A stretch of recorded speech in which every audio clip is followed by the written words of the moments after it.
Good morning, students. In today's class, now we are going to discuss about the main reason for a dissolution of partnership firm is insolvency of a partner. सबसे बड़ा reason जो किसी भी partnership firm का dissolution का होता है, dissolve का होता है, वो होता है insolvency of partner.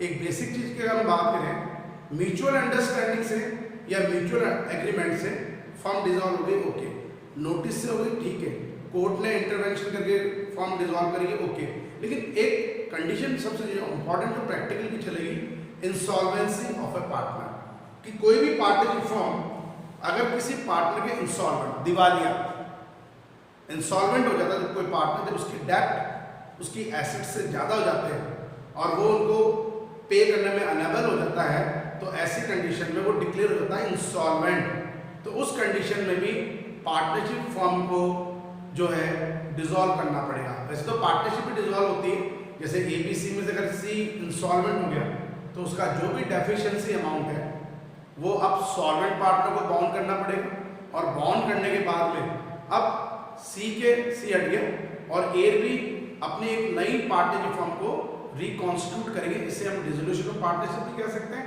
As well as dissolution of partnership firm. जैसे मान लीजिए C के इंसॉल्वेंट होने के बाद में A भी बोलते नहीं, अब हमें भी अपनी पार्टनरशिप फर्म को डिसकंटिन्यू कर देना, हम कंटिन्यू नहीं रखेंगे, तो उस कंडीशन में it is known as dissolution of partnership firm. लेकिन अगर A भी अपनी पार्टनरशिप फर्म को कंटिन्यू रखना चाह रहे हैं तो ये होता है डिसोल्यूशन ऑफ पार्टनरशिप, ठीक है। तो इंसॉल्वेंसी ऑफ अ पार्टनर मैंने आपको नोट्स बेटा इसके प्रोवाइड करा रखे हैं, ज़्यादा दिक्कत नहीं है, आज हम थ्योरिकल पॉइंट में इसको क्लियर करेंगे। What is the meaning bye insolvency of a partner, ये अपने नोट्स जो मैंने आपको प्रोवाइड कराए थे पेज नंबर 8 पे, जो 4th chapter dissolution of partner firm का पेज नंबर 8। हम इंसॉल्वेंसी तो समझ गए सर, इंसॉल्वेंसी का मतलब होता है जब किसी पार्टनर के डेब्ट उसकी एसेट से ज्यादा हो जाएंगे, इट इज ए इंसॉल्वेंट। कुछ अमाउंट वो पे कर सकता है, उसमें कोई प्रॉब्लम नहीं, बट उसके बाद जब उसके पास पैसा नहीं रहेगा, ही बिकम इंसॉल्वेंट। अगर मैं इसको प्रैक्टिकल फॉर्म में लूँ तो जब मैं पार्टनर्स कैपिटल अकाउंट क्रिएट करूंगा, रियलाइजेशन अकाउंट बनाने के बाद में, तो पार्टनर्स कैपिटल अकाउंट जब मैं क्रिएट करूंगा तो जो पार्टनर इंसॉल्वेंट डिक्लेयर होगा, ये गिवन होगा आपको सब में, तो उस कंडीशन में उसका debit side of the capital account is more than credit side. For example C insolvent declare हो रहा है और हमने कैपिटल अकाउंट पार्टनर्स का बनाया, C का डेबिट साइड आ रहा है 50,000 रुपीज और क्रेडिट साइड आ रहा है ओनली 10,000। अब तक तो क्रेडिट साइड ज्यादा होता है डेबिट से, तो फाइनल सेटलमेंट होता है 50 minus 10 rupees 40,000 is a difference amount of C। अब 40,000 उसके डेब्ट हो गए, चलिए वो उस 40,000 में से 10,000 पे कर देता है, कहीं से भी लाके अपनी एसेट्स को, अपनी प्राइवेट एसेट्स को बेचेगा, करेगा, ठीक है, 10,000 वो फिर भी दे देता है। लेकिन वो 40 में से 10 अगर दे भी देता है तो उस कंडीशन में भी उसका डेफिशिएंसी अमाउंट इज रुपीज 30,000। हमारा प्रैक्टिकल ये क्वेश्चन बनेगा। अब इस डेफिशिएंसी अमाउंट को हम जब बॉन्ड करेंगे, जब इस डेफिशिएंसी अमाउंट को बॉन्ड बाय सॉल्वेंट पार्टनर है, वो किस कंडीशन में, किस रेशियो में बॉन्ड करेंगे, कितना अमाउंट लेकर आएंगे in the behalf of insolvent partner, ये आपका मेन कंडीशन है। लेकिन इसको हम थ्योरिकल फॉर्म में क्लियर कर रहे हैं। अब मैं इसकी थोड़ी थ्योरीज आपको रिपीट कर रहा हूं, तो मैंने नोट्स में आपको दे रखी थी। In this condition deficiency amount of insolvent partner will be bond by solvent partners. जो पार्टनर सॉल्वेंट है, दैट मींस जिस पार्टनर का कैपिटल अकाउंट का क्रेडिट बैलेंस अगर ज्यादा है डेबिट बैलेंस से, तो वो सॉल्वेंट होता है। तो उस सॉल्वेंट पार्टनर को अब इस डेफिशिएंसी अमाउंट को बॉन्ड करना है, लेकिन सबसे बड़ा क्वेश्चन यही है किस रेशियो में बॉन्ड करेंगे, तो आगे यही बताया जा रहा है। So solvent partner should bond deficiency amount of insolvent partner by 2 ways. 2 तरीके से हम इसको बॉन्ड कर सकते हैं। Number 1, their profit and loss sharing ratio. हम पहला जो पॉइंट लेके चलेंगे वो लेके चलेंगे in their profit and loss sharing ratio. Okay, ये एक बेसिक चीज है जो बहुत कम समझ में आती है कि ठीक है, जैसे मैंने अभी एग्जांपल लिया था A B C 3:2:1 के रेशियो में पार्टनर। ओके, एग्जांपल में कर रहे हैं वहां पे, प्रैक्टिकल तो पूरा सिस्टमेटिक तरीके से हम बाद में करेंगे। C इंसॉल्वेंट डिक्लेयर हो गया, डेबिट साइड ऑफ कैपिटल उसका 50 था और क्रेडिट साइड ऑफ कैपिटल हमने जब एडजस्टमेंट करे, जो भी नेसेसरी एडजस्टमेंट है जो मैंने आपको फॉर्मेट में बताया था ₹40,000 40,000 उसकी टोटल डेफिशिएंसी है। चलो इस डेफिशिएंसी में उसने एज कैश पेड कर दिया 10,000। फिर भी अगर हम उसकी नेट डेफिशिएंसी देखते हैं,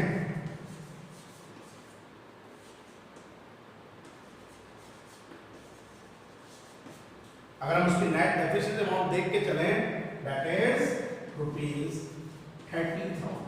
अब सबसे बड़ा क्वेश्चन यही रहेगा कि सर इस 30,000 रुपीस को जो सॉल्वेंट पार्टनर है A एंड B, ये किस रेशियो में बॉन्ड करेंगे?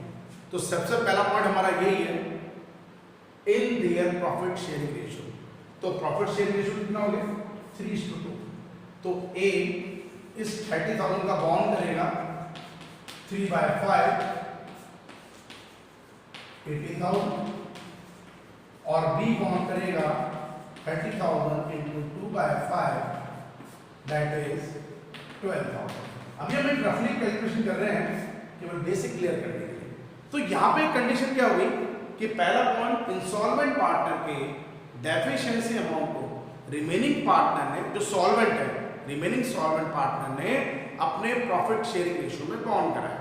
तो फर्स्ट ऑफ ऑल मतलब हमें एक कंडीशन ध्यान रखनी है, इंसॉल्वेंसी या इंसॉल्वेंट ऑफ द पार्टनर के अंदर हमें first of all we calculate total deficiency amount of insolvent partner, जो आपका वर्किंग नोट्स का पॉइंट होगा, जिसमें हमने capital debit minus capital credit कर लिया, कोई बड़ी बात नहीं है।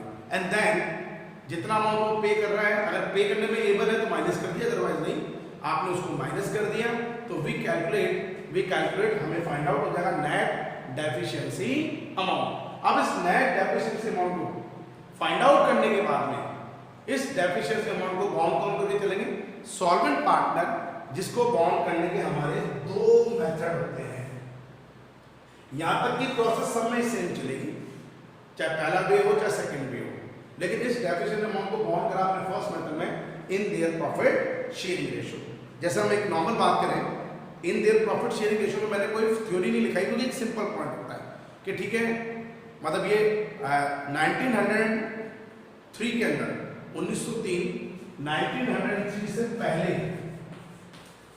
जनरली अपने डेफिशिएंसी ऑफ ए पार्टनर, जो अपने पास इंसॉल्वेंट पार्टनर होता था, उसके डेफिशिएंसी अमाउंट को बॉन्ड करने का यही अपने पास तरीका था बिफोर 1903 से पहले।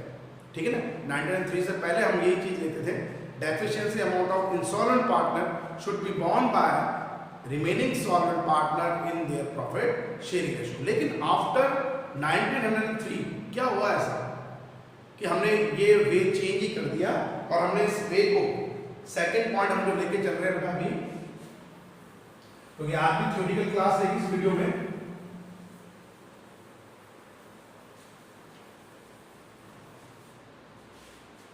there number 2 in their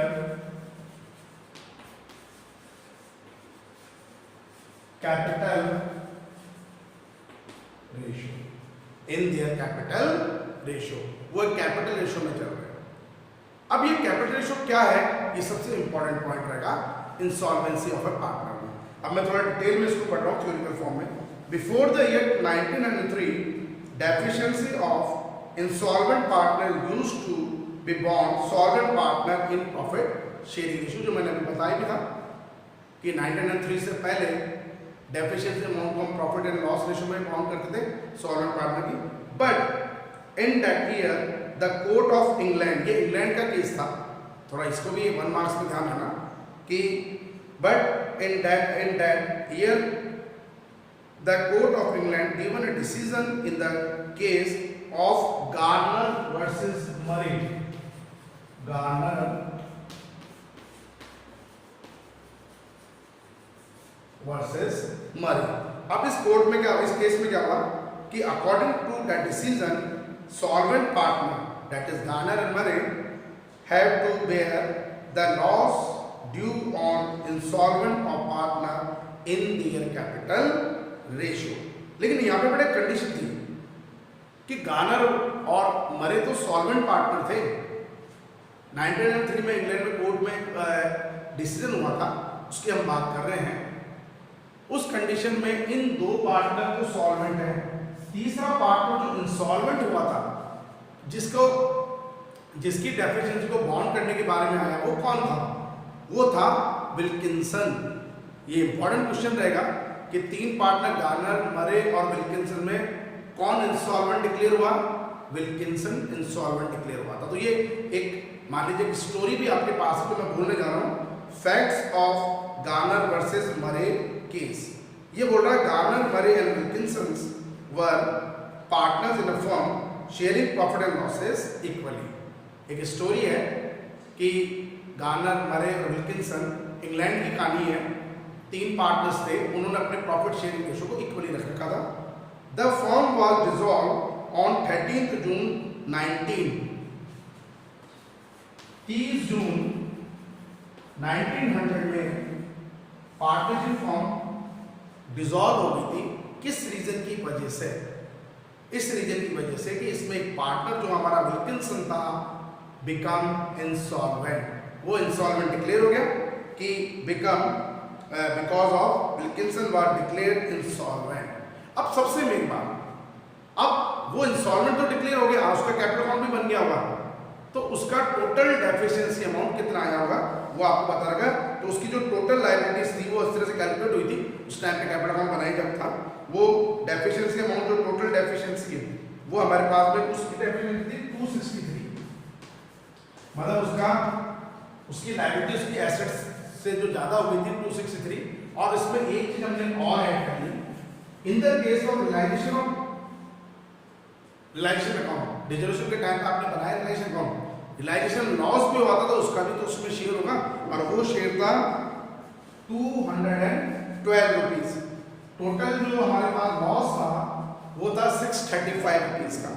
अब 635 को अगर नॉर्मल वे में हम इक्वली रेशियो में बांटते हैं 1/3, 3 2 जा 3 1 जा 3 1 जा 0.66 हो रहा था, राउंड ऑफ में 212, तो उसका टोटल जो डेफिशिएंसी अमाउंट निकल के आया वो आ गया 475। ठीक है, इंग्लैंड करेंसी में कैलकुलेट करा था 475 रुपीज। अब सबसे मेन बात, अब गार्नर और मरे के सामने ये सबसे बड़ी प्रॉब्लम क्रिएट हो गई कि इस डेफिशिएंसी अमाउंट को किस रेशियो में बॉन्ड करा जाए। ये जो डेफिशिएंसी अमाउंट 475 जो कैलकुलेट हुई है वो किस रेशियो में बॉन्ड करी जाए। तो इसके लिए वो कोर्ट में गए, 3 साल लग गए। 30 जून 1900 में विल्किंसन इंसॉल्वेंट डिक्लेयर हुआ 475 रुपीज से, जो इंग्लैंड करेंसी के अकॉर्डिंग है अपने पास में। अब इसके लिए गार्नर मरे ने भाई किस डेफिशिएंसी को बॉन्ड तो हमें ही करना है दोनों को, हम दोनों सॉल्वेंट है, लेकिन किस रेशियो में। तो वो इस चीज को लेकर कोर्ट में गए, केस हुआ उसमें, तो उन्होंने बताया the problem before the court was about the distribution of the dissolution of the Garner and मरे। अब वो कोर्ट में गए इस चीज को लेके, तो कोर्ट ने क्या डिसीजन दिया ये हम देख के चल रहे हैं। ये बोल रहा है decision awarded in the case, इस केस का 3 साल तक 1900 में उन्होंने 30 जून के बाद में केस जो है कोर्ट में गया होगा, लेकिन इसका डिसीजन आया 1903 के अंदर जाके। ठीक है, अब कोर्ट ने क्या डिसीजन अवॉर्ड करा? The decision awarded by the court that the solvent partner, listen carefully, that the solvent partner shall bear the insolvency losses in the ratio of their capital just before firm dissolution। कि अब court ने order दिया उनको 1903 में कि अब आप इस डेफिशिएंसी अमाउंट को अपने कैपिटल प्रॉफिट शेयरिंग रेशियो में नहीं, आपको अपने कैपिटल रेशियो में बॉन्ड करना है। लेकिन वो कैपिटल रेशियो क्या होगा ये हमारे पास में सबसे इंपॉर्टेंट कंडीशन है। तो सबसे आगे का जो पॉइंट मैंने बता रखा ये थोड़ा इंपॉर्टेंट है। इंटरप्रिएशन ऑफ द केस, कि जो केस का जो एक मान लीजिए डिसीजन जो आया था हमारे पास में कि डिसीजन ऑफ द केस क्या हो गया, on the basis of decision awarded in the case following 2 points are to be noted. ये सबसे इंपॉर्टेंट पॉइंट है कि इस केस को हमने जब डिसीजन को हमने पढ़ा, हमने स्टडी करा, उसके बाद में 2 पॉइंट हमारे यहाँ से निकलते हैं। Number 1, the loss of insolvent partner, insolvent of a partner shall be borne by solvent partner in the ratio of their respective capital, कि अब आप उसको कैपिटल में ही एडजस्ट करके चलेंगे। लेकिन what is the meaning by capital ratio? यहाँ पे कैपिटल रेशियो का मतलब क्या हुआ? फ्लक्चुएटिंग और फिक्स। अगर कैपिटल फिक्स है, लिसन केयरफुली, अगर कैपिटल उनकी फिक्स है तो हम उस कंडीशन में फिक्स के अंदर केवल पार्टनर का जो बैलेंस है, बैलेंस ऑफ जो सॉल्वेंट पार्टनर थे उनका जो इनिशियल कैपिटल बैलेंस जो आपको बैलेंस शीट में दे रखा है उसी का ही आप रेशो निकाल लेंगे। बट अगर कैपिटल फ्लक्चुएटिंग है